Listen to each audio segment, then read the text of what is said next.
نحمده ونصلي على رسوله الكريم اما بعد فاعوذ بالله من الشيطان الرجيم بسم الله الرحمن الرحيم رب اشرح لي صدري ويسر لي امري واحلل عقدة من لساني يفقهوا قولي ربنا زدنا علما اللهم فقهنا في الدين اللهم اني اسالك علما نافعا وعملا متقبلا ورزقا طيبا اللهم انفعنا بما علمتنا وعلمنا ما ينفعنا وزدنا علما اللهم إني أعوذ بك من علم لا ينفع ومن قلب لا يخشع ومن نفس لا تشبع ومن دعوة لا يستجاب لها ربي هب لي حكما والحقني بالصالحين واجعل لي لسان صدق في الآخرين واجعل لي من ورثة جنة النعيم ولا تخزني يوم يبعثون اللهم أرنا الحق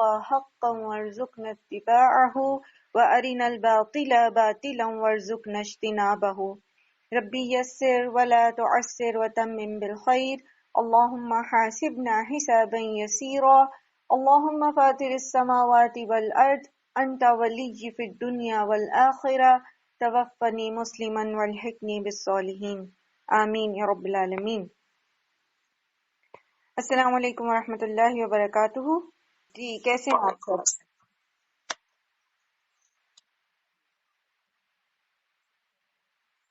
الحمدللہ، اللہ سبحانہ تعالیٰ آپ سب کو، ہم سب کو ایمان اور صحت کی بہترین حالت میں رکھیں اور ایسے موافق حالات عطا کریں کہ ہم بہترین طریقے سے اللہ کی اطاعت اور اس کی عبادت کر سکیں۔ آج ہم انشاءاللہ سورہ عنکبوت آیت نمبر 54 سے تھوڑا سا دوبارہ دیکھیں گے۔ پچھلے لیسن میں ہم نے آیت 55 تک اس کو پڑھا تھا، لیکن اس کو ہم نے تھوڑا سا سمجھا نہیں تھا، تو یہیں سے سٹارٹ کرتے ہیں۔ یستعجلونک بالعذاب، یہ آپ سے جلدی مانگتے ہیں عذاب کو، وَإِنَّ جَهَنَّمَ لَمُحِيطَةٌ بِالْكَافِرِينَ، اور بے شک جہنم جو ہے وہ البتہ کافروں کو گھیرنے والی ہے۔ اس دن کیا ہوگا؟ یوم یغشاہم العذاب من فوقہم، جس دن ڈھانپ لے گا عذاب ان کو ان کے اوپر سے، ومن تحت ارجلہم، اور ان کے پیروں کے نیچے سے، ویقول، اور کہا جائے گا، ذوقوا، چکھو، ما کنتم تعملون، اس چیز کا مزہ جو تم عمل کرتے تھے۔ تو یہ جو جہنم کا عذاب ہے یہ بہت خوفناک چیز ہے، یہ کوئی معمولی چیز نہیں ہے۔ جب ہم شفاعت کے بارے میں پڑھتے ہیں اور یہ روایات پڑھتے ہیں کہ بالآخر جس کے دل میں رائی برابر بھی ایمان ہوگا اس کو اللہ سبحانہ تعالیٰ کی رحمت کے ساتھ جہنم سے نکال لیا جائے گا، اور اس میں بہت سارے لوگوں کے کچھ اس طرح کے رد عمل ہوتے ہیں، جیسے یہودی کہتے تھے نا کہ وَقَالُوا لَن تَمَسَّنَا النَّارُ إِلَّا أَيَّامًا مَّعْدُودَاتٍ، کہ ہمیں آگ نہیں چھوئے گی مگر یہ کہ چلیں اگر پھینک بھی دیا اللہ نے جہنم میں کسی وجہ سے تو چند دن وہاں رہیں گے۔ تو اصل میں بات یہ ہے کہ یہ چند دن بھی کیسے ہوں گے؟ اللہ تعالیٰ کے نزدیک سورہ معارج میں آتا ہے کہ فرشتے جب اعمال کو لے کے اللہ تعالیٰ کے پاس جاتے ہیں تو اللہ تعالیٰ کے نزدیک وہ ایک دن تمہاری گنتی کے 50,000 سال طویل ہے۔ پھر ایک اور جگہ آتا ہے کہ 1,000 سال طویل۔ تو یہ ایام معدودات اگر اللہ سبحانہ و تعالی کے گنتی کے مطابق ہوا تو ہمارے تو پھر ہزاروں سال کے برابر ہو جائے گا۔ ایک دن 50,000 سال طویل ہوا اگر، تو پھر آپ خود اندازہ کریں کہ پھر جہنم میں رہنا کیسا ہوگا، اور پھر جہنم کا عذاب کیسا ہے۔ اگر بالآخر وہاں سے نکال بھی لیا جائے گا تو وہاں پر کتنی دیر کوئی رہ سکتا ہے، وہ عذاب کیسا ہے۔ قرآن کریم میں مختلف جگہ پہ اس کی کیفیت بیان ہوتی ہے، جیسے سورہ کہف میں آتا ہے کہ نارن احاط بہم سرادقها، آگ ایسی ہوگی جو کناتوں کی طرح ان کو گھیرے ہوئے ہوگی۔ کنات کیا ہوتی ہے؟ ٹینٹ ہوتے ہیں نا جو سب طرف سے جو ہے باؤنڈری بنا دیتے ہیں، تو اس طرح سے آگ جو ہے وہ جہنمیوں کو گھیرے ہوئے ہوگی۔ اچھا، اسی طرح پھر آتا ہے ایک اور جگہ پر کہ لہم من جہنم مہاد ومن فوقہم غواش، ان کے لیے جہنم ہی اوڑھنا ہے اور جہنم ہی بچھونا ہے. اور جہنم کیا ہے؟ آگ ہے، کھولتا ہوا پانی ہے، اور پیپ کے بہتے ہوئے کی نہریں ہیں، اور طرح طرح کے انواع اقسام کے عذاب ہیں. تو انہی میں وہ رہے گا ہمیشہ، اوپر نیچے سے وہی ہوگا اس کے اوپر. پھر اسی طرح اللہ تعالیٰ فرماتے ہیں لَهُم مِّن فَوْقِهِمْ ظُلَلٌ مِّن نَّارٍ وَمِن تَحْتِهِمْ ظُلَلٌ، ان کے اوپر بھی آگ انہیں ڈھانپے ہوئے ہوگی اور ان کے نیچے سے بھی آگ ان کے اوپر سایہ کیے ہوئے ہوگی، یعنی آگ ہی ان کے اوپر اور آگ ہی نیچے ہوگی. پھر ایک اور جگہ اللہ تعالیٰ فرماتے ہیں لَوْ يَعْلَمُ الَّذِينَ كَفَرُوا حِينَ لَا يَكُفُّونَ عَنْ وُجُوهِهِمُ النَّارَ وَلَا عَنْ ظُهُورِهِمْ، کہ کاش یہ کافر اس وقت کو جان لے جب نہ یہ اپنے آگے سے آگ کو ہٹا سکیں گے اپنے چہروں کی طرف سے اور نہ ہی اپنے پیچھے سے. پھر اسی طرح ایک اور جگہ اللہ تعالیٰ فرماتے ہیں یوم یسحبون فی النار علی وجوہہم ذوقوا مس سقر، سورہ قمر آیت نمبر 48. پھر اسی طرح سورہ طور آیت نمبر 13 میں اللہ تعالیٰ فرماتے ہیں یوم یدعون الی نار جہنم دعا. تو پھر کیسے وہاں پر کوئی رہ سکتا ہے؟ میں کہتی ہوں ایک لمحہ ہم اپنی اس دنیاوی آگ میں ہاتھ نہیں ڈال سکتے. اور جہنم میں سب سے کم درجے کا عذاب ہے نا جو کسی کو دیا جائے گا، وہ ہوگا جس کے پیر کے نیچے ایک انگارہ جہنم کی آگ کا رکھ دیا جائے گا، جس سے اس کی دماغ جو ہے وہ ہانڈی کی طرح کھولنے لگے گا. اللہ سبحانہ و تعالی ہم سب کو اپنی پناہ میں رکھیں، ہماری اولادوں کو، ہمارے والدین کو، ہمارے ازواج اور ہمارے سب بہن بھائیوں، سب پیاروں، کل مومنین مومنات کو اللہ تعالی جہنم کی آہٹ سے بھی بچا کے رکھے. تو یہ جو بات ہے کہ چند وہاں سے بالآخر ہم نکال ہی لیے جائیں گے، تو یہ بالکل بچگانہ بات ہے. کیونکہ مجھے ابھی ریسنٹلی اتفاق ہوا ٹین ایجرز کے ساتھ کچھ سیشنز کا، تو اس میں میرا جو ایک فرسٹ ہینڈ ان کے ساتھ بات ہو رہی تھی، تو وہ آگے سے انہوں نے یہی کہا کہ بالآخر تو ہم نکال ہی لیے جائیں گے نا. جب ان کو ایک بات سمجھائی جا رہی تھی اور بتایا جا رہا تھا کہ یہ غلط ہے اور اللہ تعالیٰ اس چیز پر خفا ہوتے ہیں، اس پر ناراض ہوتے ہیں، تو آگے سے رسپانس یہ تھا کہ بالآخر تو ہم وہاں سے نکال ہی لیے جائیں گے. لیکن کیا انسان اس عذاب کو سسٹین کر سکتا ہے؟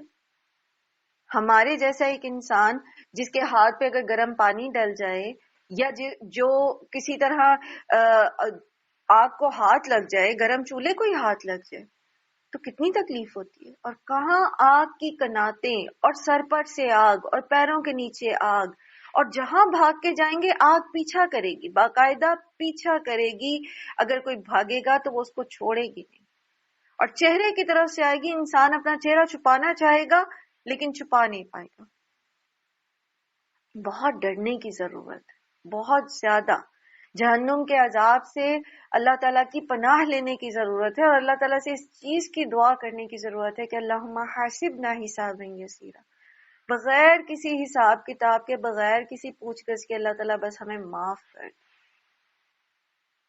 کیونکہ جب نبی صلی اللہ علیہ وآلہ وسلم نے یہ کہا نا کہ دعا کرنی چاہیے کہ اللہم حاسبنی حسابا یسیرا والی دعا سکھائی حضرت عائشہ کو، تو انہوں نے پوچھا کہ یہ آسان حساب کیا ہے؟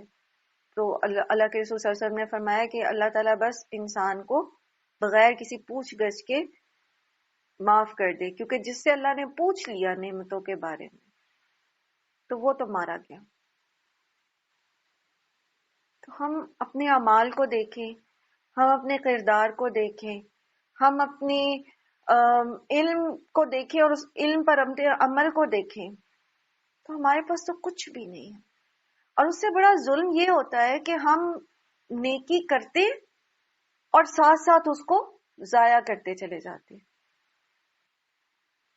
تو اگر اللہ تعالیٰ نے ہم سے پوچھ لیا نا کیا کیا تھا تم نے، اپنا وقت کن کاموں میں لگایا تھا، کہاں کس وقت، کیا تمہاری پریفرنسز تھیں، علم جو تمہارے پاس تھا تم نے اس پر عمل کتنا کیا.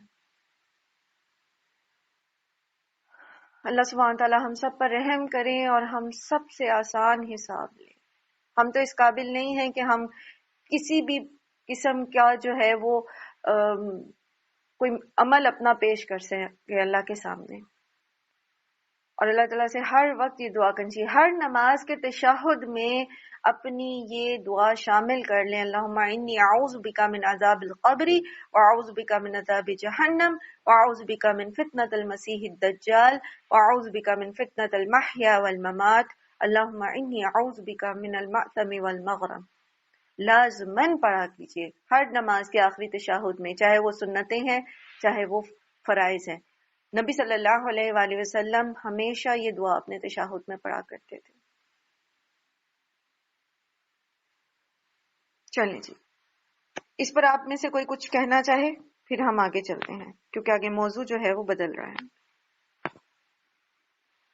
اللہ تعالیٰ فرماتے ہیں یا عبادی الذین آمنو، اے میرے وہ بندو جو ایمان لائے ہو، ان ارضی واسعۃ، بے شک میری زمین وسیع ہے، فَإِيَّايَ فَاعْبُدُونَ، پس تم میری ہی عبادت کرو. یہ ہجرت کا حکم ہے، اور سن 615 عیسوی بنتا ہے یہ قریباً، جب حبشہ کی طرف ہجرت کی تھی سب سے پہلے مسلمانوں نے.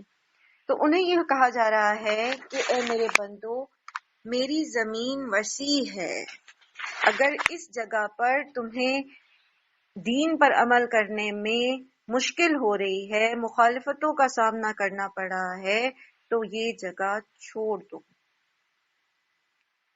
جب یہ حکم آیا تو مسند احمد میں ہے کہ رسول صلی اللہ علیہ وآلہ وسلم فرماتے ہیں کہ تمام شہر اللہ کے شہر ہیں اور کل بندے اللہ کے غلام ہیں.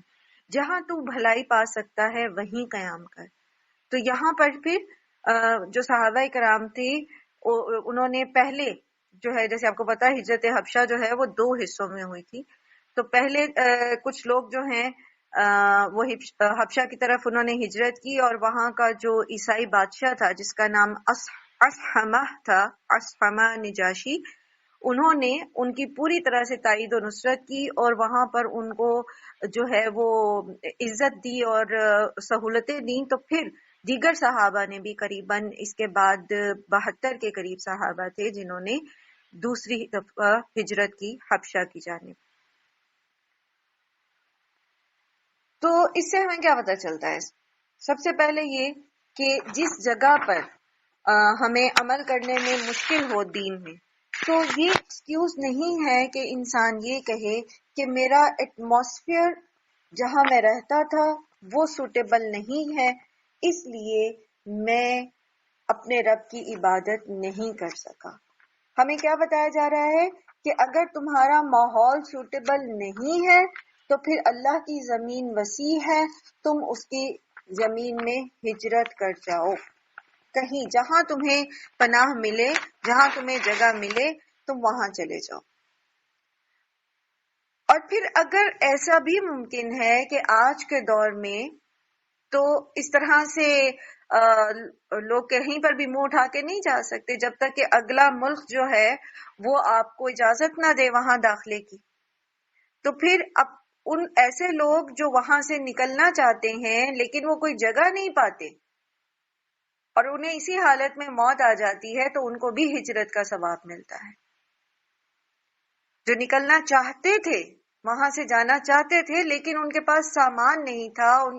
سامان سے مراد کیا ہے کہ ان کے لیے جو ہے وہ سہولت نہیں تھی کہ اگلے ملک نے ان کو ویزا نہیں دیا اور ان کو آنے کی اجازت نہیں دی. جیسے آپ کو یاد ہوگا کہ جب برما میں اراکان کے مسلمانوں کے اوپر ظلم ستم کے پہاڑ توڑے گئے، لٹرلی یو کوڈ سے کہ ان کو زندہ جلایا گیا، ان کے گھروں کو جلا دیا گیا، ان کے بچوں کو، عورتوں کو قتل کیا گیا، تو وہ وہاں سے بھاگے، وہاں سے نکلے، کشتیاں بھر بھر کے نکلے، لیکن دوسرے کسی ملک نے ان کو وہاں اپنی سرحدوں میں داخل ہونے نہیں دیا.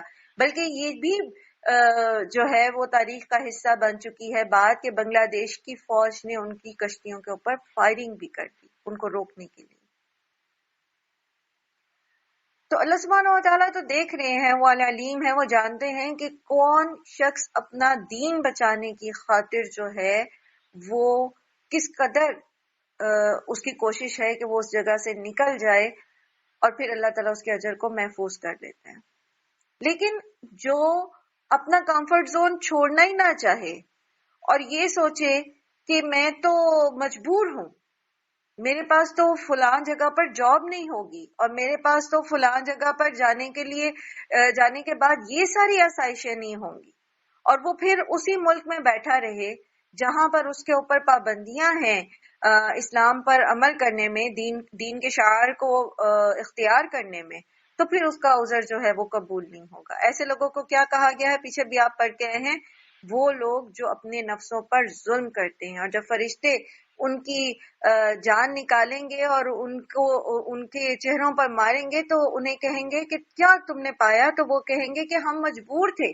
تو فرشتے انہیں کہیں گے کہ کیا اللہ کی زمین وسیع نہیں تھی کہ تم وہاں چلے جاتے؟ آج کے دور میں کتنے مسلمان ایسے ہیں جن کے پاس ڈوئل نیشنلٹی ہوتی ہے، اور ایک اسلامی ملک کی نیشنلٹی ہونے کے باوجود وہ ایک ایسے غیر اسلامی ملک میں رہتے ہیں جہاں ان کو دین پر عمل کرنے نہیں دیا جاتا، لیکن وہ صرف اپنی دنیاوی مفاد کی خاطر وہاں پر اپنا حال حلیہ بدل لیتے ہیں، اپنے آپ اپنے شعار چھوڑ دیتے ہیں دینی، اور صرف اس لیے کہ ان کی وہاں پر جاب سیکیورٹی۔ تو یہ چیز ایکسکیوز نہیں ہوگا اللہ تعالیٰ کے پاس۔ اسی لیے دیکھیے کہ اللہ تعالیٰ فرماتے ہیں کل نفس ذائقۃ الموت، ہر نفس کو موت کا ذائقہ چکھنا ہے، ثم الینا ترجعون، پھر ہماری ہی طرف تم لوٹائے جاؤ گے۔ والذین آمنوا وعملوا الصالحات، وہ لوگ جو ایمان لائے اور انہوں نے نیک اعمال کیے، لنبوئنہم من الجنۃ غرفۃ تجری من تحتها الانہار خالدین فیہا، تو ہم ضرور ان کو ٹھکانہ دیں گے جنت میں، جنت کے غرفات میں جن کے نیچے نہریں بہتی ہیں، اور وہ اس میں ہمیشہ رہیں گے۔ نعم اجر العاملین، بہترین اجر ہے عمل کرنے والوں کے لیے۔ تو دنیا میں ہمیشہ تو ہم نے بیٹھے نہیں رہنا، ہر نفس کو موت کا ذائقہ چکھنا ہے۔ تو دنیا کے فائدوں کی خاطر اگر ہم اپنے دین کو قربان کر دیتے ہیں، اور پھر لوٹ کے تو ہمیں اللہ ہی کی طرف جانا ہے، بالآخر تو ہمیں اپنی ابدی زندگی کی طرف لوٹنا ہے، تو پھر کیا بنے گا ہمارا؟ ایسے میں وہ لوگ جنہوں نے دنیا کے فائدے قربان کیے، جنہوں نے اپنے رب کو راضی رکھنے کی کوشش کی، جنہوں نے آخرت کے فائدے کو دنیا کے فائدے پہ ترجیح دی، تو پھر اللہ تعالیٰ بھی ان کی اس کوشش کو ضائع نہیں کرے گا، بلکہ ان کو ایسا اجر دے گا جو اس دنیا میں شاید کوئی اس چیز کا تصور بھی نہیں کر سکتا، کیونکہ جنت کی ڈسکرپشن جتنی قرآن میں آتی ہے وہ ریلیٹیبل ہے تھوڑا دنیا کے ساتھ ساتھ، تاکہ ہمیں اس کو تصور کرنے میں انسیت رہے۔ ادروائز جنت کے لیے آتا ہے کہ وہ ایسی چیز ہے، ایسی جگہ ہے کہ جس کا خیال کسی دل پر نہیں گزرا، اور جو کسی آنکھ نے دیکھی نہیں اور کسی کان نے سنی نہیں، ایسی جگہ ہے۔ تو جو عمل کرے گا ان کو وہاں پر اجر ملے گا۔ صرف ویسے تو ہم سب کا دل چاہتا نا کہ ہم جنت میں جائیں، وہ جیسے پہلے بھی میں نے عرض کیا کہ آپ کسی سے پوچھ لیں کہ آپ جنت میں جانا چاہتے ہیں یا جہنم میں جانا چاہتے ہیں، چاہے وہ کسی بھی مذہب سے تعلق رکھتا ہو، ہر ایک کا جواب، چھوٹے بڑے، پڑھے لکھے ان پڑھ، ہر ایج گروپ کے لوگوں میں سے ہر ایک کا جواب یہ ہوگا کہ ہم جنت میں جانا چاہتے ہیں۔ لیکن محض خواہشات جنت میں نہیں لے کے جاتی نا۔ نعم اجر العاملین، عمل کرنے والے کا جو اجر ہے وہ عمل کرنے والے کا ہی ہے۔ وہ جیسے اقبال کہتے ہیں نا کہ عمل سے زندگی بنتی ہے جنت بھی جہنم بھی، یہ خاکی اپنی فطرت میں نہ نوری ہے نہ ناری ہے۔ تو ہم نہ تو کوئی فرشتے ہیں جو ہمارے لیے کنفرم ہو جائے کہ جی انہوں نے تو کوئی گناہ کیا ہی نہیں اور انہوں نے کوئی گناہ کرنا ہی نہیں اور یہ تو گئے سیدھا کی سیدھے جنت میں، اور نہ ہی ہم نعوذ باللہ کافر ہیں کہ کنفرم ہو کہ بھی یہ تو گیا جہنم میں پکے کا پکا۔ اب ہمارا جو فیصلہ ہونا ہے وہ ہمارے عمل پر ہونا ہے۔ عمل کیسا کیا ہم نے؟ ہمارا ایمان کیسا تھا؟ کہیں اس میں ہم نے شرک کی ملاوٹ تو نہیں کر دی، کہیں ہم نے اپنے اعمال میں ریاکاری کی ملاوٹ تو نہیں کر دی، کہیں ہم صرف دنیا کے لیے تو نہیں عمل کرتے رہے؟ اور جب ہم خالصتاً اللہ سبحانہ و تعالیٰ کی رضا کی خاطر صحیح خالص ایمان کے ساتھ عمل کرتے رہیں گے تو پھر ایسی جنتوں میں جائیں گے جہاں سے کبھی نکلنے کا دل نہیں چاہے گا. جیسے سورہ کہف میں آتا ہے نا کہ خالدین فیہا لا یبغون عنہا حولا، وہاں سے نکلنا نہیں چاہیں گے، ہمیشہ ہمیشہ وہاں پر رہیں گے اور کوئی بور نہیں ہوگا اور کہے گا کہ میں اب یہ جگہ چھوڑ دوں. سبحان اللہ. لیکن کس کے لیے یہ جنتیں؟ اجر العاملین، عمل کرنے والوں کے لیے. صرف خواہشات وہاں نہیں پہنچائیں گی ہمیں. اور یہ کیسے ہوتے ہیں؟ کیسا عمل ہوتا ہے؟ الذین صبروا علی ربہم یتوکلون، وہ لوگ جو صبر کرتے ہیں اور اپنے رب پر بھروسہ کرتے ہیں. اب آپ دیکھیے بات ہو رہی ہے ہجرت کی، اور ابھی اگلی آیت بھی میں ساتھ پڑھتی ہوں، پھر اس کو سارے کو ریلیٹ کرتے ہیں. وَكَأَيٍّ مِّن دَابَّةٍ لَا تَحْمِلُ رِزْقَهَا، اور کتنے ہی ہیں، اور یہاں معنی کیا ہے کہ سارے کے سارے جاندار جو اپنا رزق اٹھائے نہیں پھرتے. وَاللَّهُ يَرْزُقُهَا وَإِيَّاكُمْ، ان کو بھی اللہ رزق دیتا ہے اور تمہیں بھی صرف اللہ ہی رزق دیتا ہے. وَهُوَ السَّمِيعُ الْعَلِيمُ، اور وہ خوب سننے والا اور جاننے والا ہے. تو بات ہو رہی ہے ہجرت کی. ہجرت سے روکتی کیا چیز ہے انسان کو؟ جیسے ابھی پہلے میں نے مثال دی، کیا چیز انسان کو ہجرت کرنے سے روکتی ہے؟ رزق کی کمی کا خوف. رزق کی کمی کا خوف ہے. بالکل درست، آپ نے بالکل درست کہا. اور یہی بات کہ رزق کی کمی کا خوف ہوتا ہے نا انسان کو، جو اس کو وہ جگہ چھوڑنے نہیں دیتا جہاں وہ رہ رہا ہوتا ہے. تو اللہ تعالیٰ فرماتے ہیں کہ کتنے جاندار ہیں، آپ خود بتائیں کتنے جاندار ہیں جو اپنا رزق خود اٹھائے پھرتے ہیں. کیا مچھلیاں اپنے ساتھ کوئی بیک پیک رکھتی ہیں جس میں انہوں نے اپنا لنچ رکھا ہوتا ہے، یا چونٹیاں رکھتی ہیں، یا پرندے جو اتنی لمبی مائگریشنز کرتے ہیں، کیا ان میں سے کوئی جو ہے وہ آئندہ آنے والے رزق کو جو ہے وہ اپنے ساتھ رکھتا ہے؟ کوئی 10 دن 15 دن کی پلاننگ کر کے اللہ تعالیٰ ان کو رزق دیتے ہیں. تو یہاں یہی اللہ تعالیٰ فرما رہے ہیں کہ جب اللہ تعالیٰ ایسے جانداروں کو رزق فراہم کرتے ہیں تو تمہیں بھی وہ اللہ ہی دے گا. تم اس چیز کا خوف نہ رکھو کہ اگر تم دین کی خاطر کسی جگہ کو چھوڑ دیتے ہو تو تمہارا کوئی رزق کم ہو جائے گا. بلکہ رزق کا معاملہ تو ایسا ہے کہ کہا جاتا ہے کہ رزق انسان کا ایسے ہی پیچھا کرتا ہے جیسے موت کرتی ہے. جب تک انسان اپنے نصیبوں کا رزق کھا نہیں لیتا اس کو موت نہیں آتی. وہ جو آخری ایک لقمہ بھی جو ہوتا ہے، جو آخری قطرہ بھی پانی کا ہوتا ہے نا، جو اس کے نصیب میں لکھا ہوا ہوتا ہے، وہ اس کے حلق سے اترتا ہے تو پھر اس کی موت واقع ہوتی ہے. اور یہ فیصلے تو اللہ سبحانہ تعالیٰ نے کر دیے، پہلے ہی لکھ دیا. تو اس چیز کا خوف کہ کھائیں گے کہاں سے، اور یہ خوف رکھ کے انسان اللہ کی نافرمانیاں کرتا رہے اور اس جگہ کو نہ چھوڑے جہاں پر اس کے اوپر پابندیاں ہیں کہ وہ دین پر عمل کر سکے، الا یہ جیسے پہلے میں نے عرض کیا، الا یہ کہ وہ مجبور ہو گیا ہے، اس کو جگہ ہی کوئی نہیں ملی. آج کے دور میں تو آپ منہ اٹھا کے کہیں بھی نہیں جا سکتے نا، وہ جانا چاہتا ہے لیکن اس کو جگہ کوئی نہیں ملی. تو یہ بھی ظاہر ہے اللہ تعالیٰ نے اس کے لیے لکھ رکھا ہے کہ یہ ایسا ہی ہوگا، تو پھر اس کا اجر جو ہے وہ محفوظ ہو جاتا ہے.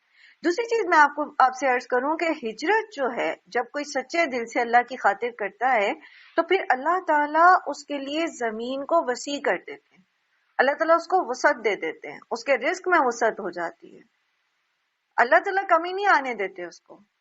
اچھا، اس کی ایک بڑی جو ہے وہ خوبصورت مثال ہے کہ رزق کا ضامن اللہ ہے.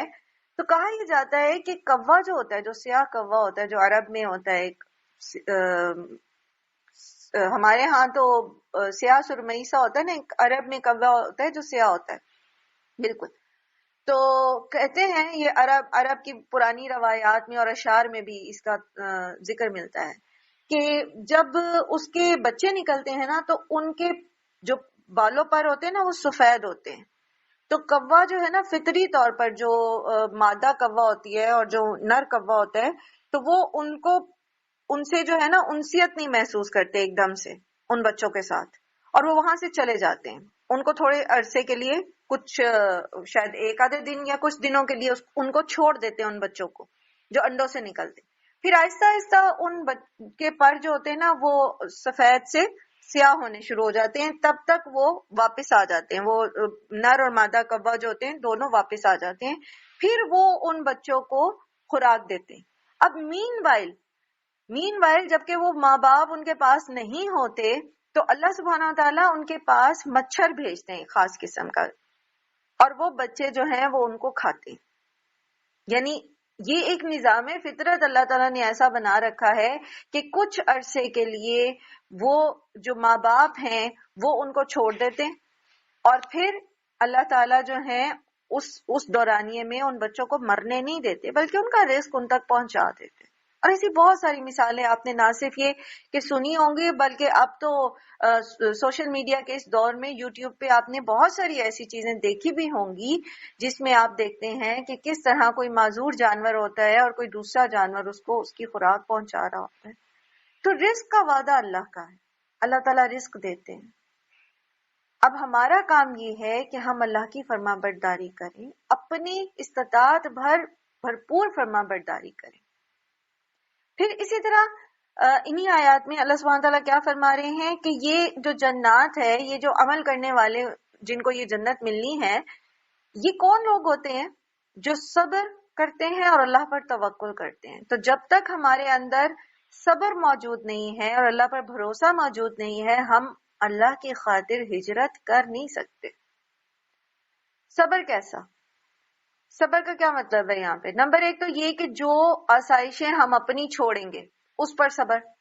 پھر یہ کہ راستے کی جو صعوبتیں ہوں گی اس پہ صبر. اور پھر یہ کہ جو آسائشیں چھوڑ کر ہم جس جگہ جا رہے ہیں وہاں پر ہمیں جو کمی بیشی پیش آتی ہے اس پر صبر. اور اس سارے دورانیے میں اللہ پر بھروسہ رکھنا کہ میں نے اللہ کی خاطر عمل کیا نا, اللہ مجھے ضائع نہیں کرے گا.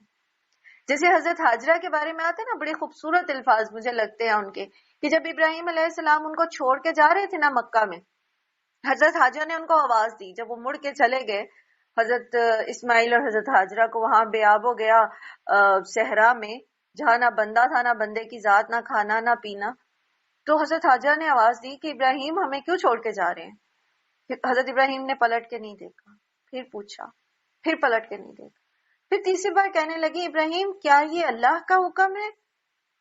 تو ابراہیم علیہ السلام نے کہا ہاں اللہ کا حکم ہے. تو پھر مطمئن ہو گئی, کہتی اب مجھے کوئی فکر نہیں ہے, اب مجھے کوئی فکر نہیں ہے, اللہ ہمیں ضائع نہیں کرے گا. سبحان اللہ. جب اللہ کی فرما برداری میں انسان راضی ہو جائے پھر اللہ ضائع نہیں کرتا, پھر اللہ زمزم کے چشمے بھی نکال دیتا ہے. لیکن مسئلہ یہ ہوتا ہے کہ ہمارے اندر کمزوری ہوتی ہے, ہمارا ویژن جو ہے وہ حاجرہ جیسا نہیں ہے. ابھی ہم پریشان ہو جاتے ہیں, ہم تھکنے لگتے ہیں, ہمیں اندیشے جو ہیں وہ خوف دلانے لگتے ہیں, کیا ہوگا, کیسے ہوگا, کس طرح ہوگا, کون مینج کرے گا. حالانکہ دنیا کا کوئی کام میرے کندھوں پہ نہیں چل رہا ہوتا, میں نے کسی کو سنبھالا نہیں دیا ہوتا, حتیٰ کہ ماں نے اپنی اولاد کو بھی نہیں سنبھالا ہوا ہوتا, یہ اللہ ہی ہے جو سنبھالنے والا ہے. تو کیوں نہ پھر ہم سب کچھ اللہ کے سپورٹ کریں اور خود اس کی فرما برداری میں لگ جائیں. وہ جیسے ایک حدیث قدسی بھی ہے نا کہ اے ابن آدم تو اپنے آپ کو میری عبادت کے لیے فارغ کر لے, میں تیرے سارے کاموں کے لیے کافی ہو جاؤں گا. تو اب آپ دیکھیے کہ ہمارے کاموں کی ذمہ داری کون لے رہا ہے؟ جو قادر مطلق ہے, جس کے کن میں سارے ریسورسز جنریٹ ہونے ہیں, جو اسباب نظر بھی نہیں آ رہے وہ بھی پیدا ہونے. وہ ضائع نہیں کرتا اپنے بندوں کو. اس نے ان 2 یتیم بچوں کا خزانہ نہیں ضائع ہونے دیا تھا جن کا باپ فوت ہو گیا تھا. لیکن وہ نیک تھا. تو ہم اللہ کی فرما برداری میں اپنے آپ کو لگا لیں اور پھر ہر فکر سے اپنے آپ کو فارغ کریں. اللہ تعالیٰ ضائع نہیں کرتا اپنے بندوں کو. سبحان اللہ. جی یہاں تک آپ میں سے کوئی کچھ کہنا چاہے؟ ہم اس چیز کو نہیں سمجھ پاتے کہ جیسے اللہ تعالیٰ کہتے ہیں نا لا یکلف اللہ نفسا الا وسعها، تو اللہ تعالیٰ نے تو مجھ پہ ایسا بوجھ ڈالنا ہی نہیں ہے جو میں سسٹین نہ کر سکوں. اس کا مطلب ہے کہ میں اس سچویشن کو سسٹین کر سکتی ہوں جس میں اللہ نے مجھے ڈالا ہے. بس میں نے اللہ سے اللہ کا دامن تھام کے رکھنا ہے، وہ عروۃ الوثقی نہ میرے ہاتھ سے چھوٹے. تو کمی بیشی تو ہوتی رہتی ہے، لیکن اصل جو بات ہے نا، جو مومن کا دل ہے، دکھ تو مومن کو ہوتا ہے، تکلیف بھی ہوتی ہے، غمزدہ بھی ہو جاتا ہے، پریشان بھی ہو جاتا ہے سم ٹائم، لیکن مایوس نہیں ہوتا. اور صبر کے جو پہلا درجہ ہے نا، مصیبت کے فوراً آنے پر جو اس کا ریئیکشن ہوتا ہے وہ صبر والا ہوتا ہے. روتا تو ہے وہ جیسے نبی صلی اللہ علیہ وآلہ وسلم نے کہا تھا نا کہ اپنے بیٹے ابراہیم کی وفات پر جب وہ رو رہے تھے تو صحابہ بہت حیران ہوئی کہ آپ بھی روتے. تو آپ صلی اللہ علیہ وسلم نے فرمایا تھا کہ آنکھیں آنسو بہاتی ہیں لیکن زبان وہی کہے گی جس سے اللہ راضی ہوتا ہو. تو بس اللہ تعالیٰ سے ہمیں یہ دعا کرنی چاہیے کہ اللہ تعالیٰ ایک تو یہ کہ ہم پر وہ آزمائش نہ ڈالے جو ہم اٹھا نہ سکیں، اور دوسرا یہ کہ اللہ تعالیٰ ہمیں جس حال میں رکھے تو پھر اس میں ہمیں صبر اور حوصلہ عطا فرمائے، اور اس میں جو وہ ہمیں سکھانا چاہتا ہے، جو بہترین عمل ہم اس میں کر سکتے ہیں، اللہ تعالیٰ ہمیں اس کی توفیق دے. چلیں جی آگے چلتے ہیں. وَلَئِن سَأَلْتَهُم مَّنْ خَلَقَ السَّمَاوَاتِ وَالْأَرْضَ، اگر آپ ان سے پوچھیں کہ کس نے آسمان اور زمین کو پیدا کیا ہے، وَسَخَّرَ الشَّمْسَ وَالْقَمَرَ، اور مسخر کر دیا سورج اور چاند کو، لَيَقُولُنَّ اللَّهُ، تو وہ ضرور کہیں گے اللہ نے. فَأَنَّىٰ يُؤْفَكُونَ، پھر کہاں سے وہ پھیرے جاتے ہیں. جب آپ ان سے پوچھتے ہیں، پیچھے بھی ہم نے اس کو پڑھا سورہ نمل میں بھی، کہ جب ان سے پوچھا جاتا ہے، ان سے سوال کیا جاتا ہے فلاں چیز کس نے پیدا کی، زمین کس نے بنائی، آسمان کس نے بنایا، سورج کس نے بنایا، چاند کس نے بنایا، سمندر کس نے پیدا کیا، تمہیں کس نے پیدا کیا، تو کہیں گے اللہ نے. تو جب اتنی بات تمہیں سمجھ آتی ہے تو پھر شرک کیوں کرتے ہو، کہاں کو تم پھیرے جا رہے ہو. اور یہاں پر آپ دیکھیے کہ ویری نیکسٹ آیت جو آ رہی ہے کہ اللہ یبسط الرزق لمن یشاء من عباده ویقدر له، اللہ اپنے بندوں میں سے جس کا رزق چاہتا ہے کشادہ کر دیتا ہے اور جس کو چاہتا ہے نپا تلا دیتا ہے. ان اللہ بکل شیء علیم، اور اللہ تعالیٰ ہر چیز کا علم رکھنے والا ہے. تو اب کیا چیز تمہیں خوف میں ڈالے ہوئے ہے کہ تم اللہ کو چھوڑ کے دوسروں کو شریک بناتے ہو، کسی کو رازق کہتے ہو، کسی کو بارش برسانے والا کہتے ہو، کسی کو مشکل کشا کہتے ہو، کسی کو حاجت روا کہتے ہو، کسی کو خزانے بخشنے والا کہتے ہو، جبکہ تمہیں پتہ ہے کہ ہر ایک کا خالق اور مالک اللہ ہی ہے اور اسی کے ہاتھ میں ہے رزق، وہی دیتا ہے. جیسے پیچھے ہم نے پڑھا کہ ہر جو ہے وہ جاندار اس کو اللہ ہی رزق دے رہا ہے. اسی طرح آپ دیکھیں نا سورہ ہود میں آیت نمبر 2 میں پڑھا آپ نے، وَمَا مِن دَابَّةٍ فِي الْأَرْضِ إِلَّا عَلَى اللَّهِ رِزْقُهَا، نہیں ہے کوئی بھی جاندار زمین پر مگر یہ کہ اس کا رزق اللہ کے ذمہ ہے. پھر کیا چیز تمہیں اللہ کی وحدانیت سے اور اللہ کے اوپر بھروسہ کرنے سے موڑے ہوئے اور تم شرک کر رہے ہو. وَلَئِن سَأَلْتَهُمْ، اور اگر آپ سوال کریں ان سے، من نزل من السماء ماء، آسمان سے کون پانی اتارتا ہے، فَأَحْيَا بِهِ الْأَرْضَ مِن بَعْدِ مَوْتِهَا، اور زمین کے مردہ ہو جانے کے بعد اس کو اس سے زندہ کرتا ہے، لَيَقُولُنَّ اللَّهُ، تو وہ ضرور کہیں گے کہ اللہ. قُلِ الْحَمْدُ لِلَّهِ، تو آپ کہیے کہ تمام کی تمام تعریف اللہ ہی کے لیے ہے. بل اکثرهم لا یعقلون، لیکن اکثر لوگ عقل سے کام نہیں لیتے. پتہ ہے خالق کون ہے، پتہ ہے رب کون ہے، ربوبیت کا بھی پتا ہے کہ صرف اللہ ہی اس کا حقدار ہے، تو الوہیت میں شرک کیوں کرتے ہیں؟ پھر کیوں دوسروں کو اللہ کے برابر لا کے رکھتے ہیں؟ اللہ ہی کی مخلوق میں سے کسی کو اس کا بیٹا، کسی کو اس کی بیٹیاں، کسی کو اس کا جو ہے وہ ہم نوا اور ہمسر بنا دیتے ہیں۔ کیا وجہ ہوتی ہے؟ جی بتائیے کہ سب کچھ پتا ہونے کے باوجود انسان شرک کیوں کرتا ہے؟ نمبر ایک، جیسے ابھی آپ میں سے ایک نے کہا کہ ایمان صحیح نہیں ہے، ٹھیک ہے، تو ایمان درست نہ ہو تو انسان جو ہے جب اس کو اللہ کی معرفت نہیں ہوتی، اسے یہ پتہ ہی نہیں ہوتا کہ میں جب آمنت باللہ کہہ رہا ہوں تو اس کا مطلب کیا ہے، اور اللہ کون ہے، اور اس کے اختیارات اور اس کا اقتدار کیسا اقتدار ہے، اور اس کی جو صفات ہیں وہ کیا ہے۔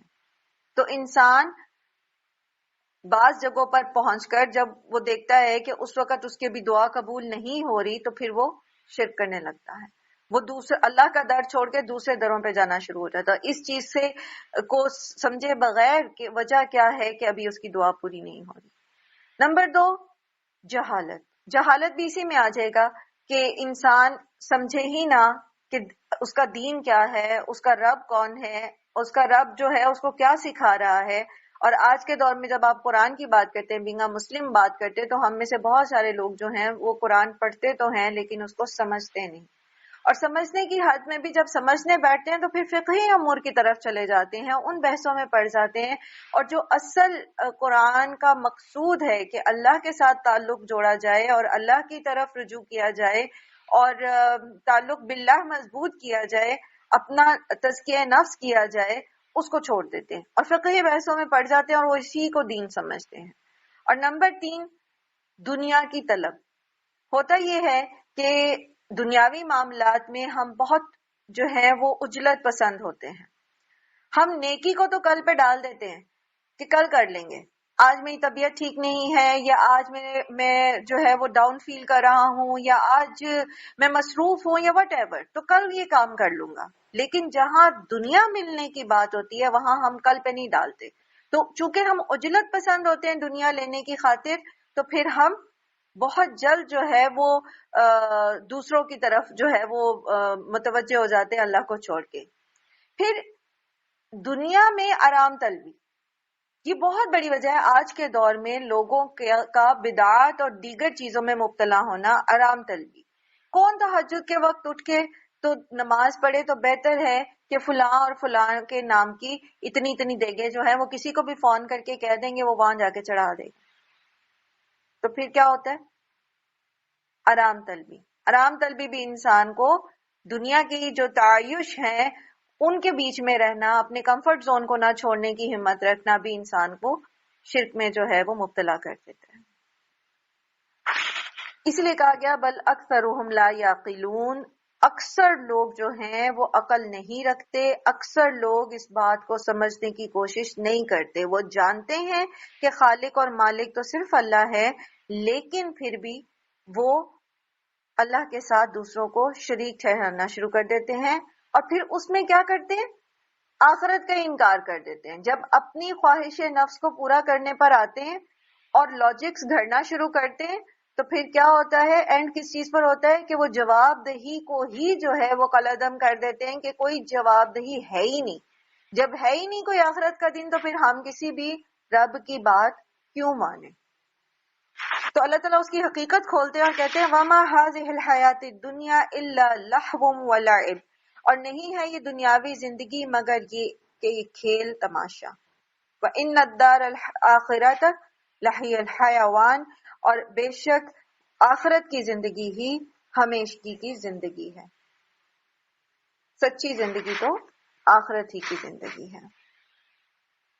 لو کانوا یعلمون، کاش کہ یہ جانتے، کاش کہ یہ اس بات کو سمجھتے۔ اچھا، یہ جو کھیل تماشا نا، اس کو آپ بڑے خوبصورت طریقے سے دنیا کی زندگی کو سمجھ سکتے ہیں۔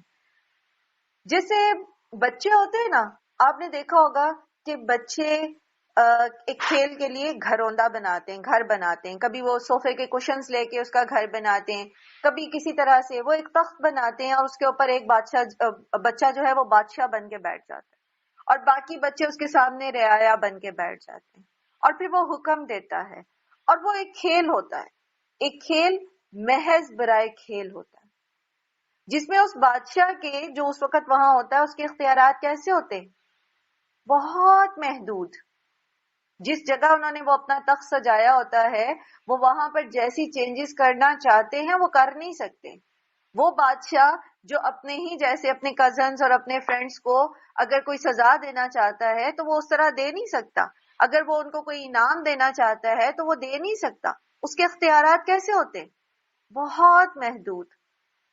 اسی طرح دنیا میں انسان ہوتا ہے، وہ وقتی طور پر اپنے آپ کو بادشاہ تو سمجھتا ہے، لیکن اس کی بادشاہت، اس کا اختیار، اس کا اقتدار بہت محدود ہے. اصل اقتدار تو اللہ کا ہے، اصل اختیار تو اللہ کا ہے. انسان چاہے بظاہر کسی بھی مملکت کا پریزیڈنٹ بن جائے، کسی سپر پاور کا پریزیڈنٹ بن جائے، لیکن کیا ہے؟ اپنی جگہ وہ بے بس ہے. ہاں، جو اللہ کا اذن ہوتا ہے اور جو اللہ کا پلان ہے اس کے تحت اللہ تعالیٰ اس شخص سے کچھ کام لے لیتے ہیں، چاہے وہ کسی کی بیٹرمنٹ کے ہوں یا چاہے کسی کی ڈسٹرکشن کے ہوں، لیکن وہ اصل میں پیچھے پلانر کون ہے؟ اللہ سبحانہ و تعالیٰ. ورنہ اس شخص کے اختیار ایسا ہی ہے جیسے کسی کشن کے بنے ہوئے تخت کے اوپر بیٹھے بچے کا اختیار. تو یہ دنیا صرف کھیل ہے، کھیل تماشا. ایسے ہی اب آپ دیکھیے کہ فٹ بال کا میچ ہوتا ہے تو کتنی ہاہاکار ہوتی ہے، اس کی کتنا شور ہوتا ہے، کتنی پبلسٹی ہوتی ہے، اور پھر جب اس کا فائنل ہو جاتا ہے تو اس اسٹیڈیم کا حال کیا ہوتا ہے؟ کرسیاں الٹی پڑی ہوتی ہیں، چیزیں وہ ریپرز پڑے ہوتے ہیں، کینس پڑے ہوتے ہیں، وہاں کچھ بھی باقی نہیں ہوتا. یہی زندگی کا حال ہے. ایک شور ہے ہماری زندگی کا، ایک یہ کر لیں، وہ کر لیں، یہ کما لیں، وہ جمع کر لیں، ایسا گھر بنا لیں، ایسی گاڑی لے لیں، میرے بچے کے فلانے سے کم نمبر کیوں آ گئے، اور فلاں کا داخلہ اتنی بڑی یونیورسٹی میں ہو گیا، اس کا کیوں نہیں ہوا. ہم اپنے بچوں کی زندگی بھی اجیرن کرتے ہیں اور اپنی زندگیاں بھی مشکل کرتے ہیں، ایک اندیکھی چاہ کے پیچھے دوڑ دوڑ کے کچھ اپنے بنائے ہوئے ایسے سٹینڈرڈز کے پیچھے دوڑ دوڑ کے.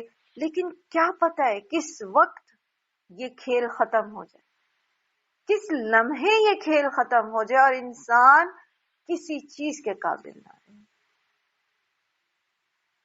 اور واپس اللہ تعالیٰ کے پاس چلا جائے. یہ دنیا میں ہی اللہ تعالیٰ اس کے معاملات کو، اس کے جو آنیاں جانیاں تھیں، اس کی جو تیزیاں تھیں، ان کو معلق کر دی. دیکھے ہوں گے آپ نے ایسی بے شمار مثالیں دیکھی ہوں گی. 60-70 سال کی زندگی بڑی ایکٹیو گزاری ایک بندے نے اور صرف دنیا جمع کی، اور اس کے بعد وہ کیسا ہو گیا کہ ہل کے پانی بھی نہیں پی سکتا، کروٹ بھی نہیں بدل سکتا. اللہ تعالیٰ ہم سب کو ایسی ارذل العمر سے اپنی پناہ میں رکھے اور ایسی تکالیف سے اپنی پناہ میں رکھے. کیا سمجھتا ہے انسان اپنے آپ کو؟ کیا سمجھتا اپنے آپ کو کہ پھر وہ دوسروں کی حق تلفیاں کرتا ہے؟ ایک عورت جو گھر بناتی ہے، جب وہ اپنے بیٹے کی شادی کرتی ہے تو کیوں نہیں اپنی بہو کو برداشت کرتی کہ اس کی بہو آ کے پردے بدل دے یا صوفوں کے رنگ بدل دے یا کارپیٹ چینج کر دے؟ کیا سمجھتی ہے کہ اس کا اقتدار کیا ہے؟ اور آنے والی کو اتنا دبا دینا چاہتی ہے کہ وہ یہ چیز سمجھ جائے اچھی طرح سے کہ یہاں اس کا اختیار نہیں ہے. یہ چھوٹی سی مثالیں، یہ ہمارے ارد گرد ہوتا ہے، الا ماشاء اللہ جسے اللہ ہی توفیق دے کہ وہ یہ بات جان لے کہ میرا تو کچھ بھی نہیں ہے. اصل اقتدار، اصل اختیار تو اللہ کا ہے. تو جس کو اللہ نے اس گھر میں بھیجا ہے اس کو بھی کچھ جو ہے وہ کھل کے سانس لینے کی اجازت ہونی چاہیے.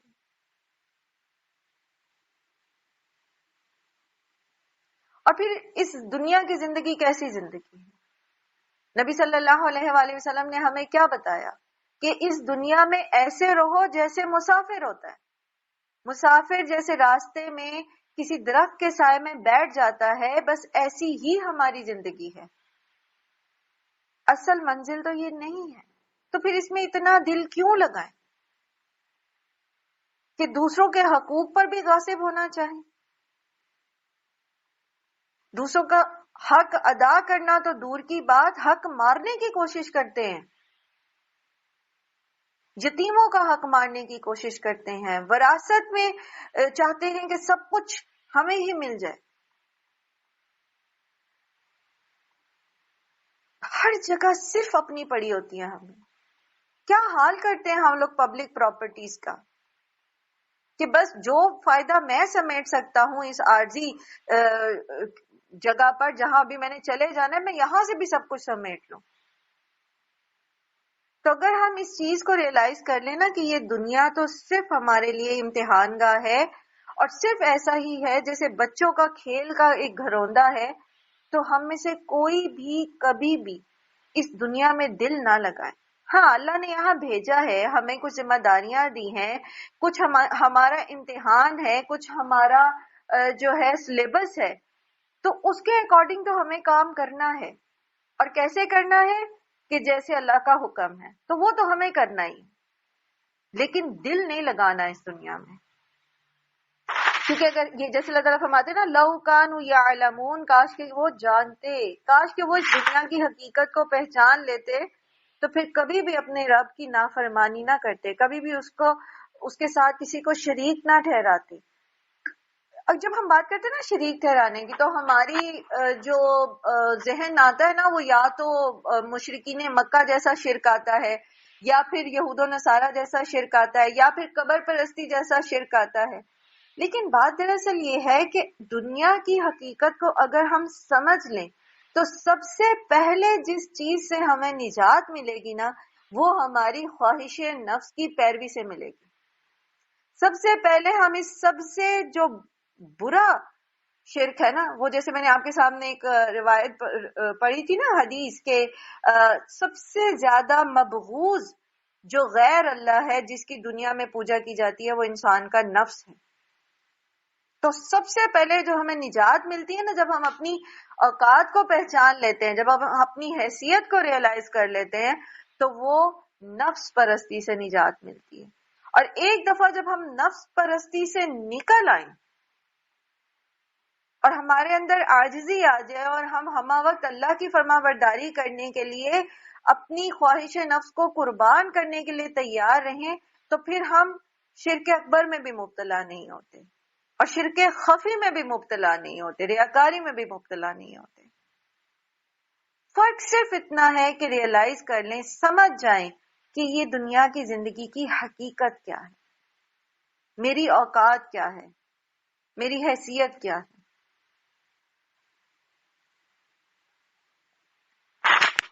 لو کانوا یعلمون، کاش کہ وہ جانتے، کاش کہ انہیں سمجھ آ جاتی اس بات کی.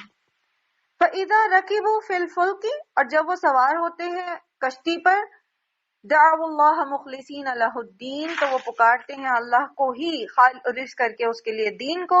فلما نجاہم، پھر جب ہم انہیں نجات دیتے ہیں، الی البر، خشکی کی طرف، اذا ہم یشرکون، تو وہ پھر شرک کرنے لگتے. یہ موضوع قرآن کریم میں اور جگہ پر بھی آیا ہے، جیسے اللہ تعالیٰ فرماتے ہیں وَإِذَا مَسَّكُمُ الضُّرُّ فِي الْبَحْرِ ضَلَّ مَن تَدْعُونَ إِلَّا إِيَّاهُ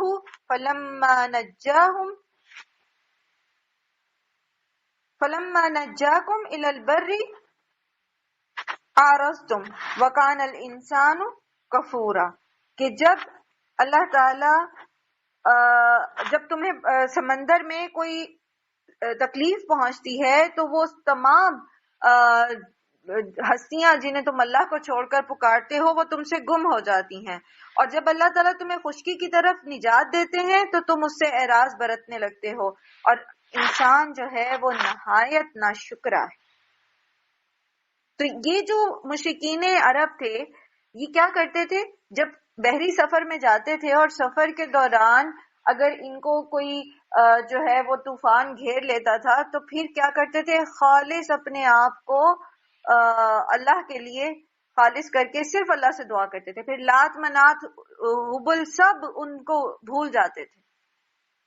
اور اس کا ایک بڑا مشہور واقعہ آتا ہے کہ سیرت ابن اسحاق میں، کہ جب نبی صلی اللہ علیہ وآلہ وسلم نے مکہ فتح کیا، تو اکرمہ بن ابی جہل جو اس وقت فتح مکہ کے موقع پر بھاگ نکلے تھے، اور حبشہ جانے کے لیے ایک کشتی میں بیٹھ گئے، تو اتفاقاً سخت طوفان آیا اور کشتی جو ہے وہ ادھر ادھر ڈولنے لگی. تو جتنے مشرکین کشتی میں تھے سب کہنے لگے کہ یہ موقع صرف اللہ کو پکارنے کا ہے، اٹھو اور خلوص کے ساتھ اللہ تعالیٰ سے دعائیں کرو، اس وقت نجات اسی کے ہاتھ میں ہے.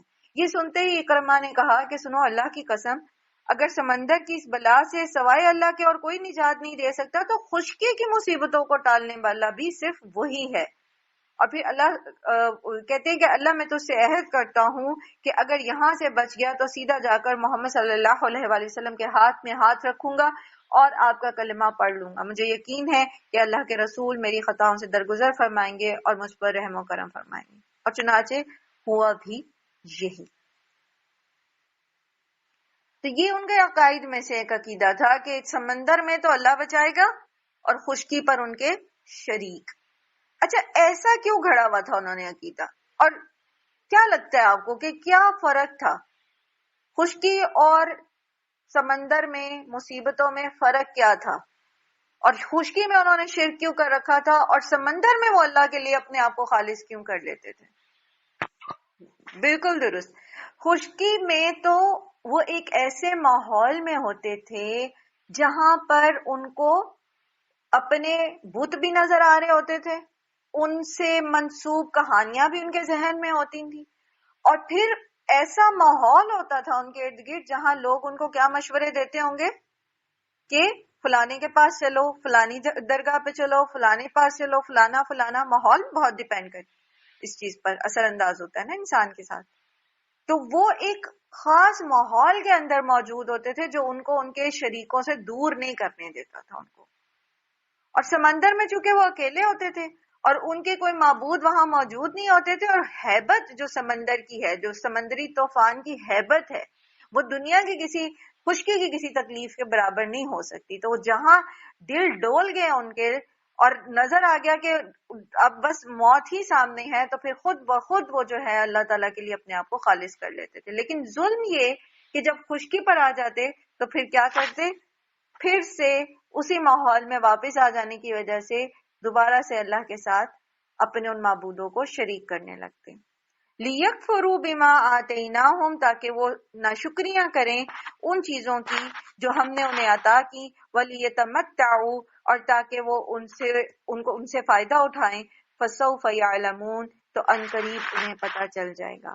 جیسے میں نے ابھی عرض کیا نا کہ جب وہ خشکی پر واپس آ جاتے تو دوبارہ اپنے اسی کمفرٹ زون میں آ جاتے، دوبارہ اسی ماحول میں آ جاتے، تو پھر کیا ہوتا کہ اللہ نے ان کے اوپر جو بلیسنگ کی، اللہ نے ان کے اوپر جو کرم کیا اور انہیں وہاں سمندر کے طوفان سے بچا کر واپس ان کے ٹھکانوں پر لوٹا دیا، تو پھر وہ دوبارہ وہ اللہ کی ناشکریاں کرتے اور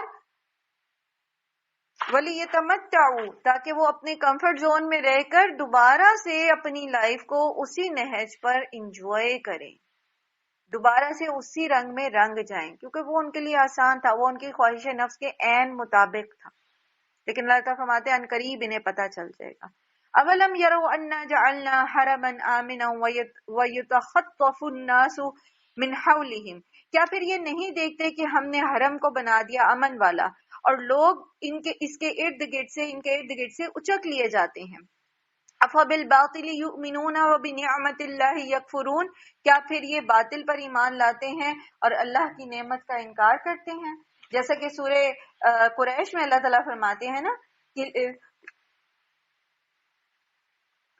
اللہ تعالیٰ فرماتے ہیں کہ لی ایلافی قریش کو مانوس کرنے کی خاطر، ایلافہم رحلۃ الشتاء والصیف، ان کو مانوس کرنے کے لیے ان کے سردی اور گرمی کے سفر میں اللہ تعالیٰ نے کیا کیا؟ ان کو کمفرٹ زون دیا. ان کے ارد گرد ہزاروں سالوں سے یہ تاریخ چلی آ رہی تھی. جب سے ابراہیم علیہ السلام نے بیت اللہ تعمیر کیا اور لوگ یہاں حج کرنے آتے تھے، تو ہزاروں سالوں سے یہ تاریخ تھی کہ حرم جو تھا وہ امن والا تھا. قریش کے قافلے جو ہیں وہ لوٹے نہیں جاتے تھے، جبکہ ارد گرد جتنے قبائل تھے جو مکہ کے باہر تھے، حرم کی حدود سے باہر تھے، تو ان کو آل دا ٹائم خوف اور دہشت اور بھوک اور مفلسی کا سامنا تھا. لیکن ان کے پاس امن بھی تھا اور ان کے پاس نہ تو بھوک تھی نہ افلاس تھا. جیسے سورہ قریش میں یہ آتا ہے نا پھر اللہ تعالیٰ فرماتے ہیں فَلْيَعْبُدُوا رَبَّ هَذَا الْبَيْتِ الَّذِي أَطْعَمَهُم مِّن جُوعٍ وَآمَنَهُم مِّن خَوْفٍ، وہ جس نے ان کو بھوک میں کھانا کھلایا اور خوف میں امن دیا. تو پھر ان کو کیا چاہیے کہ اسی رب کی عبادت کریں، اس کے ساتھ دوسروں کو شریک نہ کریں. جیسے یہاں اللہ تعالیٰ فرما رہے ہیں أَفَبِالْبَاطِلِ يُؤْمِنُونَ وَبِنِعْمَةِ اللَّهِ يَكْفُرُونَ.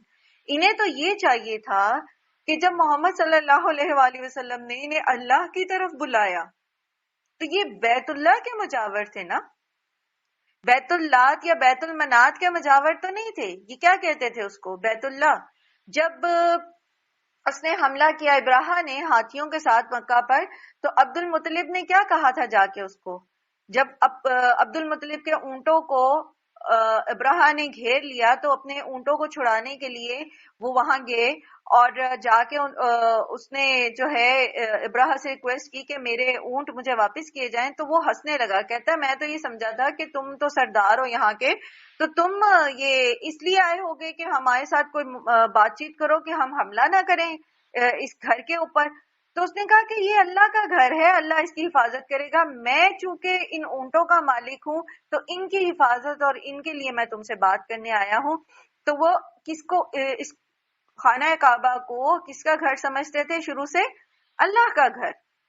انہوں نے یہ نہیں کہا کہ یہ عزا کا گھر ہے یا لات کا گھر ہے یا منات کا گھر ہے.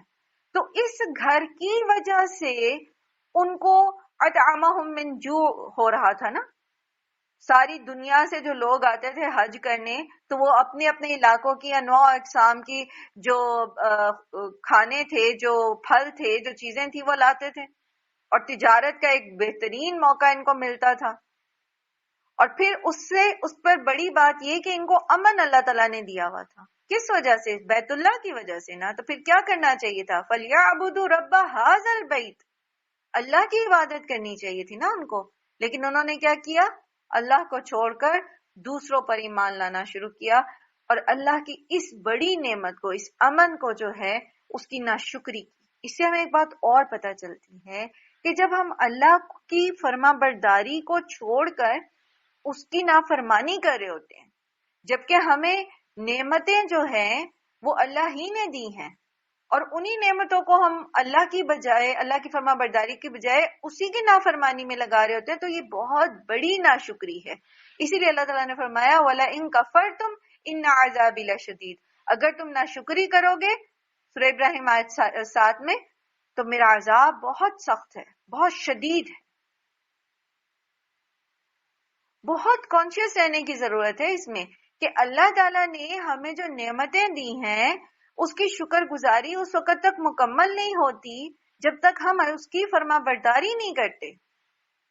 اگر نعمتیں ملتی ہیں اور ہم زبان سے کہتے ہیں الحمدللہ اللہ نے ہمیں یہ دیا، الحمدللہ اللہ نے ہمیں وہ دیا، لیکن عمل میں ہم اللہ کی نافرمانیاں ہی کرتے رہتے ہیں، تو پھر یہ شکر گزاری کاؤنٹ نہیں ہوگی، بلکہ یہ خود ہمارے خلاف حجت بن جائے گی.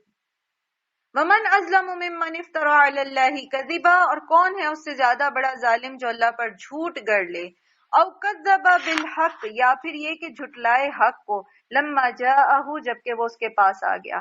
أَلَيْسَ فِي جَهَنَّمَ مَثْوًى لِّلْكَافِرِينَ، کیا پھر جہنم جو ہے وہ کافروں کا ٹھکانہ نہیں ہے؟ کون ظالم ہے؟ وہ جس نے اللہ پر جھوٹ گھڑا،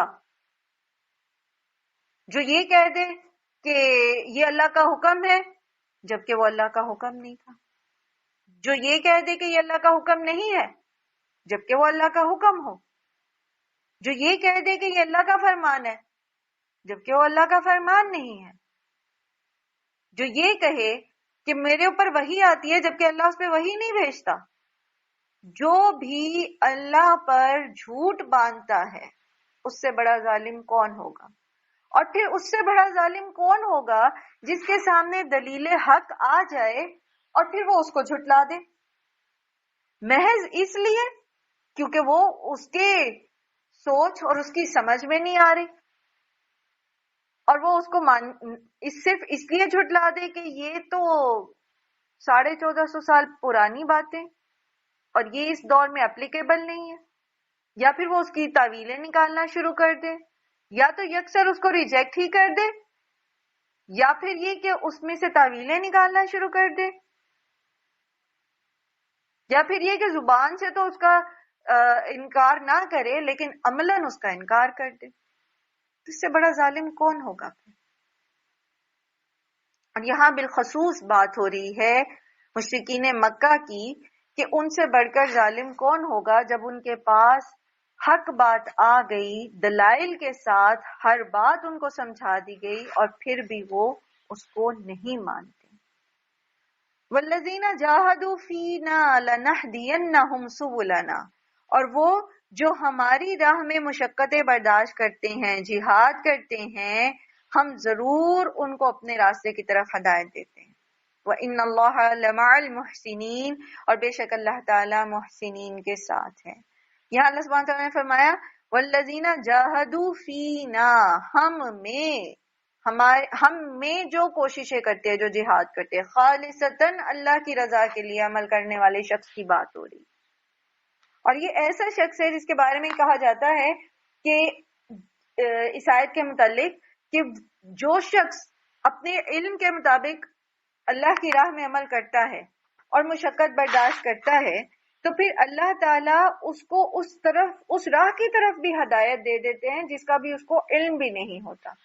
یعنی اس کو دین میں ایسا ادراک عطا فرماتے ہیں جو دوسروں کو سمجھ نہیں آتا. اللہ تعالیٰ اس کو وہ دیتا ہے جو دوسروں کو نظر نہیں آتا. یہ شخص کون ہو سکتا ہے؟ کون شخص ایسا ہو سکتا ہے جس کا رویہ ایسا ہو؟ جیسے بالکل ساتھ ہی اللہ سبحانہ وتعالیٰ فرماتے ہیں وَإِنَّ اللَّهَ لَمَعَ الْمُحْسِنِينَ، یہ جو جہاد کرنے والا ہے اللہ کی راہ میں، مشقتیں برداشت کرنے والا ہے، جو علم اس کو ملا اس پر عمل کرنے والا ہے، یہ کون شخص ہو سکتا ہے؟ کون کر سکتا ہے یہ سب کچھ؟ جسے ابھی ہم شروع میں بھی بات کر رہے تھے نا کہ ہم ابھی اپنے آپ کو اس لیول پر نہیں سمجھ رہے کہ واقعی ہمارے اندر توکل علی اللہ ہے. کیا واقعی ہم صبر کرنے والے ہیں؟ کیا واقعی جو علم ہمارے پاس ہے ہم اس پہ عمل کرنے والے ہیں؟ تو کون ہے جو صبر کر سکتا ہو؟ وہ کون ہے جو اللہ پر بھروسہ کرنے والا ہو؟ وہ کون ہے جو اللہ کی خاطر اپنی کمفرٹس چھوڑ دینے والا ہو؟ وہ کون ہو سکتا ہے جو اللہ کی رضا کی خاطر اپنے آپ کو گالیاں دینے والے کو سے بھی مسکرا کے ملے، جو رشتے کاٹنے والوں سے رشتے جوڑنے کی کوشش کرے؟ وہ کون ہو سکتا ہے جو اپنے دشمن کو بھی بڑھ کے صرف اس لیے سلام کرے کہ میرے رب کا حکم ہے، جو جاہلوں کے ساتھ لڑائی کرنے کی بجائے اعراض برتنے والا ہو، جو دوسروں کو ان کے حق سے بڑھ کر دینے والا ہو اور ان سے شکر گزاری کی بھی تمنا نہ رکھتا ہو. محسن. محسن کون ہوتا ہے؟ محسن جو عبادت کرے تو ایسے کرے جیسے وہ اللہ کو دیکھ رہا ہے، جو عمل کرے کوئی تو ایسے کرے کہ یہ احساس اس کے اندر رہے کہ اللہ مجھے دیکھ رہا ہے، جو دوسروں کو دینے لگے تو اپنے فرض سے بڑھ کر ایفرٹ کرے، جو کام کرنے لگے تو یہ نہ دیکھے کہ اگلے نے مجھے شکریہ ادا کیا ہے یا نہیں، یا اگلا میرے لیے کیسی فیلنگز رکھتا ہے، وہ صرف اس لیے کام کر لے کہ میرے رب کا حکم ہے اور اجر مجھے اپنے رب سے چاہیے. تو ان اللہ مع المحسنین، ایسے لوگوں کے ساتھ پھر اللہ کی مدد اور تائید آ جاتی ہے. پھر ایسے ہی لوگ ہوتے ہیں جن کو اللہ تعالیٰ جن کے لیے جو ہے وہ بغیر اسباب کے راستے نکال دیتا ہے.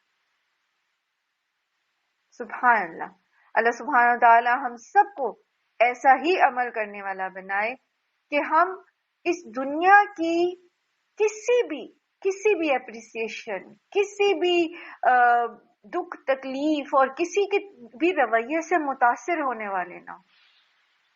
وہ دعا پڑھا کیجیے اللہم اقسم لنا من خشیتک ما یحول به بیننا وبین معاصیک ومن طاعتک ما تبلغنا به جنتک ومن الیقین ما تهون به علینا مصائب الدنیا. کہ اللہ تعالیٰ ہمیں ایسی اپنی خشیت عطا فرما دیں جو ہمارے اور آپ کی معصیت، آپ کی نافرمانی کے بیچ میں حائل ہو جائے. ہمارا نفس ہمیں کھینچے بھی آپ کی نافرمانی کی طرف تو آپ کی خشیت بیچ میں حائل ہو جائے اور ہم رک جائیں اس گناہ سے. اور ہمیں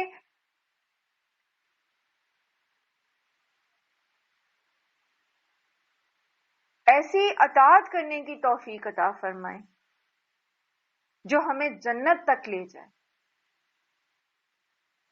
اور ہمیں ایسا یقین کامل اپنے اوپر عطا فرمائے کہ دنیا کا کوئی غم و ہم بھی جو ہو وہ ہم پر ہلکا ہی ہو. تو اللہ سے ضرور دعا کیا کریں، اللہ سے ضرور دعا کیا کریں کہ اللہ تعالیٰ آپ ہمیں اپنے آپ سے دور نہ ہونے دیں.